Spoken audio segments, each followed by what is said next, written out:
I see the player you mean. MMA? Yes, take care. It has reached a higher level now. It can read our thoughts. That doesn't matter, it thinks we are part of the game. I like this player. It played well. It did not give up. It is reading our thoughts as though they were words on a screen. That is how it chooses to imagine many things when it is deep in the dream of a game.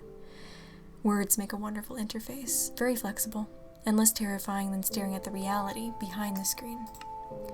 This player dreamed of sunlight and trees, of fire and water. It dreamed, it created, and it dreamed it destroyed. It dreamed it hunted and was hunted. It dreamed of shelter. Ha, the original interface, 1,000,000 years old, and it still works. But what true structure did this player create in the reality behind the screen? It worked, with 1,000,000 others, to sculpt a true world in a fold of the scrambled, and created a scrambled for scrambled in the scrambled. It cannot read that thought. No. It has not yet achieved the highest level. That it must achieve in the long dream of life, not the short dream of a game. Does it know that we love it? That the universe is kind? Sometimes through the noise of its thoughts it hears the universe, yes, but there are times it is sad in the long dream. It creates worlds that have no summer, and it shivers under a black sun, and it takes its sad creation for reality. To cure it of sorrow would destroy it. The sorrow is part of its own private task. We cannot interfere. Sometimes when they are deep in dreams, I want to tell them they are building true worlds in reality. Sometimes I want to tell them of their importance to the universe. Sometimes when they have not made a true connection in a while, I want to help them to speak the word they fear. It reads our thoughts. Sometimes I do not care. Sometimes I wish to tell them, this world you take for truth is merely scrambled and scrambled. I wish to tell them that they are scrambled in the scrambled. They see so little of reality in their long dream, and yet they play the game. But it would be so easy to tell them. Too strong for this dream. To tell them how to live is to prevent them from living. I will not tell the player how to live. The player is growing restless. I will tell the player a story, but not the truth. No, a story that contains the truth safely in a cage of words, not the naked truth that can burn over any distance. Give it a body again. Yes, player. Use its name. IAmEmaMae, player of games. Good. Take a breath now. Take another. Feel air in your lungs. Let your limbs return. Yes, move your fingers. Have a body again, under gravity, in air. Respawn in the long dream. There you are. Your body touching the universe again at every point, as though you were separate things, as though we were separate things. Who are we? Once we were called the spirit of the mountain, father, sun, mother, moon, ancestral spirits, animal spirits, jinn, ghosts, the green man, then gods, demons, angels, poltergeists, aliens, extraterrestrials, leptons, quarks. The words change. We do not. We are the universe. We are everything you think isn't you. You are looking at us now through your skin and your eyes, and why does the universe touch your skin? To throw light on you. To see you, player. To know you. And to be known. I shall tell you a story. Once upon a time there was a player. The player was you, IAmEmaMae. Sometimes it thought itself human on the thin crust of a spinning globe of molten rock. The ball of molten rock circled a ball of blazing gas that was 330,000 times more massive than it. They were so far apart that light took 8 minutes to cross the gap.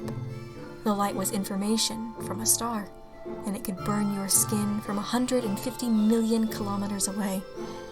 Sometimes the player dreamed it was a miner, on the surface of a world that was flat and infinite. The sun was a square of white. The days were short, there was much to do, and death was a temporary inconvenience. Sometimes the player dreamed it was lost in a story. Sometimes the player dreamed it was other things in other places. Sometimes these dreams were disturbing, sometimes very beautiful indeed. Sometimes the player woke from one dream into another, then woke from that into a third. Sometimes the player dreamed it watched words on a screen. Let's go back. The atoms of the player were scattered in the grass, in the rivers, in the air, in the ground. A woman gathered the atoms.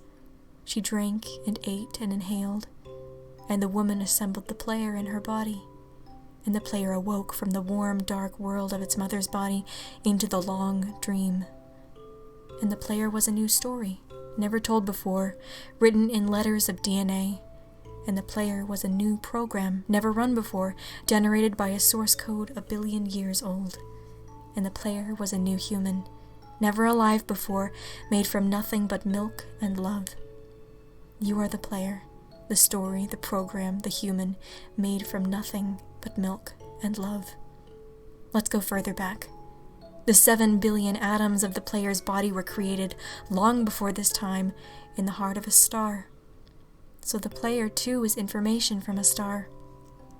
And the player moves through a story, which is a forest of information planted by a man called Julian on a flat, infinite world created by a man called Marcus that exists inside a small, private world created by the player, who inhabits a universe created by shush. Sometimes the player created a small, private world that was soft and warm and simple, sometimes hard and cold and complicated. Sometimes it built a model of the universe in its head, flecks of energy moving through vast empty spaces. Sometimes it called those flecks electrons and protons. Sometimes it called them planets and stars. Sometimes it believed it was the universe that was made of energy, that it was made of offs and ones, zeros and ones, lines of code. Sometimes it believed it was playing a game. Sometimes it believed it was reading words on a screen. You are the player reading words. Shush. Sometimes the player read lines of code on a screen, decoded them into words, decoded words into meaning, decoded meaning into feelings, emotions, theories, ideas, and the player started to breathe faster and deeper and realized it was alive. It was alive. Those 1,000 deaths had not been real. The player was alive. You are alive. And sometimes the player believed the universe had spoken to it through the sunlight that came through the shuffling leaves of the summer trees. And sometimes the player believed the universe had spoken to it through the light that fell from the crisp night sky of winter, where a fleck of light in the corner of the player's eye might be a star 1,000,000 times as massive as the sun, boiling its planets to plasma in order to be visible for a moment to the player, walking home at the far side of the universe, suddenly smelling food, almost at the familiar door, about to dream again. And sometimes the player believed the universe had spoken to it through zeros and ones, through the electricity of the world, through the scrolling words on a screen at the end of a dream. And the universe said, "I love you." And the universe said, "You have played the game well." And the universe said, "Everything you need is within you." And the universe said, "You are stronger than you know." And the universe said, "You are the daylight." And the universe said, "You are the night." And the universe said, "The darkness you fight is within you." And the universe said, "The light you seek is within you." And the universe said, "You are not alone." And the universe said, "You are not separate from every other thing." And the universe said, "You are the universe, tasting itself, talking to itself, reading its own code." And the universe said, "I love you because you are love." And the game was over. And the player woke up from the dream. And the player began a new dream.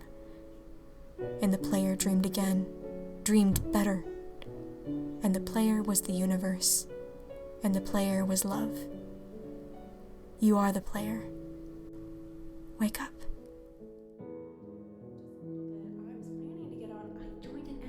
Last night. It's called Val SMP. It's run by Valkyries Minecraft, and they are awesome.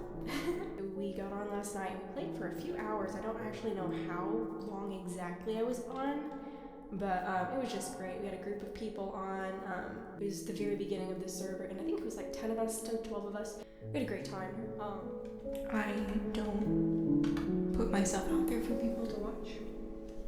And so I've been trying very hard for the past few months to not be as closed off inside myself. And so this is a big part of that for me. You have no idea how much this impacts me on a personal level.